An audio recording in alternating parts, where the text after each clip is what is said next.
कह रहा हूं, फिर आपका मकसद क्या है? एक महाकुंभ जो हिंदुओं के लिए आस्था का सबसे बड़ा प्रतीक माना जाता है, जहां पर 40-50 करोड़ भक्त इस साल जुटने की उम्मीद है, उसको लेकर अगर आप कोई बात कह रहे हैं, जो बात आपने कही कि आप अमनो चैन के लिए कह रहे हैं, लेकिन इस बात को आगे रखने का, बार बार रखने का मकसद क्या है? देखिए, हर चीज का आप जानते हैं एक्शन का रिएक्शन होता है। जब अखाड़ा परिषद ने ये मीटिंग करके ये ऐलान किया कि वहां पर मुसलमानों की एंट्री नहीं होगी जी। और उसके पस मंजर में बहुत सारी बातें आने लगी, तो फिर वहां पर ये रद्द अमल के तौर पर ये चीजें आई। जबकि मुझे वहां पे कुछ लोगों ने ये भी बताया है कि कोई ऐसी बात नहीं है, इस तरह की कोई बात नहीं है, खाली जो है वो एक बयानबाजी की तर्ज पर अखाड़ा परिषद ने बात कही है। जबकि वहाँ बहुत सारे इलाकों में मुस्लिम आबादी हैं और मुसलमानों के दुकानें हैं, मकान हैं, लोग अपना कारोबार करते हैं और कहीं कोई ऐसी बात नहीं है। नहीं, लेकिन मैं समझ नहीं पा रहा हूं। आपने कहा कि आपने क्या इस दावे की पुष्टि किसी से करवाई? आपने क्या इसको क्रॉस चेक करने की कोशिश की? आप देखिए, बड़े पद पर बैठे हुए, आप पढ़े लिखे और एक बुद्धिजीवी और इस्लामिक स्कॉलर है। आप जो बात कहेंगे उसका एक बड़े तबके पर इंपैक्ट होगा। तो आपने जो बात कही है वो बिजली की तरह, करंट की तरह फैली है। आपने जो बात कही, क्या वो बहुत जिम्मेदारी से कही है? देखिए, कोई भी बात कही जाती है तो जो भी कहता है वो जिम्मेदारी से कहता है और जानकारी की बुनियाद पर कहता है। मगर कोई ऐसी बात नहीं है कि जो मेरे पास में कोई एजेंसी हो, उस एजेंसी के तहत मैं जो है जानकारी लूं और वहां पर जो है पूरी जांच बिठाऊं, वहां पर लोगों को भेजूं। बहरहाल इलाहाबाद के बहुत सारे ऐसे लोग हैं, इलाके हैं, गांव देहात हैं, कस्बात हैं, तहसील हैं, तो उन सब लोगों से ताल्लुक़ रहता है और राब्ते में रहते हैं। तो जानकारियां पूरे हिंदुस्तान की रहती हैं, हिंदुस्तान भर के लोग राब्ते में रहते हैं, जगह जगह की घटनाएं, वाकयात होते हैं, तो उसमें संज्ञान लिया जाता है और उस पर कहीं न कहीं चर्चा की जाती है और बात की जाती है। तो इसी परिप्रेक्ष्य में ये बात मैंने कही है। बिना किसी तथ्य के ऐसी बातें कहना, क्या आपको नहीं लगता गैर जरूरी या किसी बड़े विवाद को जन्म दे सकता है? अगर वहां पर वक्फ की जमीन नहीं हुई तो इस मामले में एफआईआर भी दर्ज की जा सकती है। रिजवी साहब, तो आप मुझे धमकी दे रहे हैं क्या? नहीं, मैं कानून की बात आप कर रहा मुझे हूं। चैनल पे बुला नहीं नहीं नहीं नहीं, मुझे आप क्या पुलिस इंस्पेक्टर हैं? आप जो इस तरह की बात करेंगे मुझसे? आपके पास इस दावे का आधार क्या है? मैं बस ये जानना चाह रहा हूं। नहीं, आप पुलिस नहीं नहीं, आप मुझे मत धमकाइए। आप मुझे मत सुनिए, धमकाइए, आप मेरी बात सुनिए पहले। आपने इस आपके इस दावे का आधार क्या है? मैं आपसे ये पूछ रहा हूं। आपने इस दावे, 55 बीघा जमीन वक्फ की है, आपके दावे का आधार क्या है? गलत जानकारी फैलाने के आरोप में कानूनी कार्रवाई हो सकती है, मैं ये बात कह रहा हूं। मैं कोई धमका नहीं रहा हूं। पहले भाषा को समझने की कोशिश कीजिए आप। अरे मोहतरम, मुझे आपने चैनल पे बुलाया धमकी देने के लिए? आप पुलिस इंस्पेक्टर हैं? अरे भाई साहब, मैं आपसे सवाल पूछ रहा हूं। अब मैं आपसे सवाल पूछ रहा हूं, आपको धमकी लग रहा है। दिक्कत आप लोगों के साथ यही है। आपने किस दावे के आधार पर कहा? आपने कहा कि लोग संपर्क में रहते हैं, हमने कई कई बातें सुनाई, हमने कई कई बातें सुनी और हमने कह दी। क्या आप कई कई बातें पर 55 बीघा जमीन पर दावा ठोक सकते हैं? मैं तो ये पूछ रहा हूं आपसे, या गलत? मैं बार बार इस बात को कह रहा हूं कि नेगेटिव नजरिए से आप मत लीजिए। आप नेगेटिव नजरिए से उसको ले रहे हैं। आप मुझे धमका रहे हैं एफआईआर लिखने के लिए। इसमें आप इसी तरीके से चैनल पे बुला करके आप धमकाने की बात नहीं, इसमें आपको धमकी लग रहा होगा। मैं गलत जानकारी फैलाने की बात कर रहा हूं रिजवी साहब। कानून से आप भी अच्छी तरह वाकिफ है, मैं भी अच्छी तरह वाकिफ हूं। मुझे बुलाया है या मैं खुद आया हूं? आपने मुझे बुलाया है या मैं खुद आया हूं? मैं ये कह रहा हूं, कानून से आप भी अच्छी तरह वाकिफ है, मैं भी वाकिफ हूं। मैं ये कह रहा हूं, क्या कोई गलत जानकारी तो नहीं फैलाई आपने?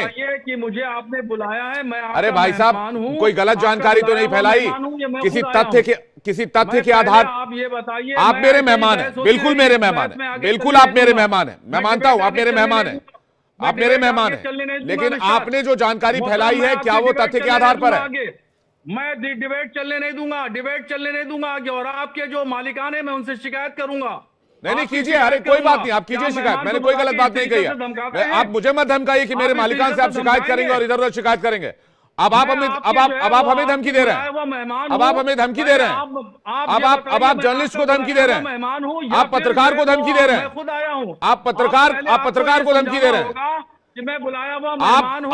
आप सवाल से डर रहे हैं, आप सवाल से घबरा रहे हैं, आपको ये समझाना होगा। आप सवाल से घबरा रहे हैं, आपको पहले ये समझाना होगा। आप सवाल से घबरा रहे हैं, सवाल से डर रहे हैं। शहाबुद्दीन रिजवी जी, आप बौखला गए हैं, आप बौखला गए। सुनिए मेरी बात, अपना आपा मत खोइए, शांत हो जाइए, शांत हो जाइए। मेरे मालिकान से शिकायत करके आपको कुछ नहीं मिलेगा। उस वक्त नहीं होगी जब तक आप बताएंगे नहीं। आपको उससे कोई फायदा नहीं होगा। आपको करना है तो आप कर दीजिए। धमकाने का काम मत करिए। मैं कोई नई धमकी दे रहा हूं। मैं आपसे कह रहा हूं, आपने किस बुनियाद पर यह दावा किया कि महाकुंभ में वक्फ की जमीन 55 बीघा जमीन वक्फ की है? आप नहीं कोई, आप तो क्या आप किसको कमजोर कह रहे हैं? आप किसको कमजोर कह रहे हैं? आप किसको कमजोर कह रहे हैं? कोई आपको धमकी नहीं दे रहा है। आप बौखला गए हैं, आप चीजों को गलत तरीके से मोड़ रहे हैं। आप चीजों को गलत तरीके से मोड़ रहे हैं। मैंने कहा गलत तथ्य फैलाने के मामले में एफआईआर होता है। अगर आपने गलत तथ्य फैलाया तो इस मामले में कानूनी कार्रवाई हो सकती है। मैंने क्या गलत बोला इसमें? मैंने क्या गलत बोला इसमें? मैंने क्या गलत बोला इसमें? क्या दाल में काला है? क्या दाल में काला है? क्यों परेशान हो गए आप? अरे भाई साहब क्यों परेशान हो गए आप क्यों परेशान हो गए? रजवी साहब परेशान हो गए आप? परेशान हो गए आप? सवाल से डर गए क्या? अरे सवाल से डर गए क्या आप? सवाल से डर रहे हैं? नहीं, सवाल से डर रहे हैं। शाहबुद्दीन जी को लेकर आइए। सुन, एक तरफ बोलने से एक साथ बोलने से कोई फायदा नहीं होने वाला है। आपसे ज्यादा बुलंद मेरी आवाज है। आपसे ज्यादा बुलंद मेरी आवाज है। आपसे ज्यादा बुलंद मेरी आवाज है। आप इस तरह से गलत तथ्य पे खेल नहीं सकते। मैं इसकी इजाजत नहीं दूंगा। और आप छोड़िए, आपको क्या सिखाया, इसको क्या सिखाया, उसको क्या सिखाया। आप लाइन पर आइए। आप लाइन पे आइए। तहजीब पर जाइए। तहजीब की बात कहीं और कीजिएगा। आप सवाल पर आइए। अभी पत्रकारिता से तहजीब पर आ गए आप। मैं आप करके बात कर रहा हूं आपसे। आप सवाल पर आइए। किस आधार पर आपने ये दावा किया, प्रेस कॉन्फ्रेंस किया, वीडियो जारी किया कि वहां पर 55 बीघा जमीन वक्फ की है? मैं वो आधार पूछ रहा हूं। मैं वो दावा पूछ रहा हूं। मैं वो आधार पूछ रहा हूं। मैं वो दावा पूछ रहा हूं। आप उस दावे को बताइए। आप उस दावे को बताइए। आप उस दावे को बताइए। दावा क्यों किया आपने? किस आधार पर किया? इस दावे को बताइए। इस दावे को बताइए। आपने वक्फ की 55 बीघा जमीन का दावा महाकुंभ के एरिया में किस आधार पे किया? किस आधार पे किया? आपकी शिकायत करूंगा कि आप कीजिए, लेकिन किस आधार पे किया?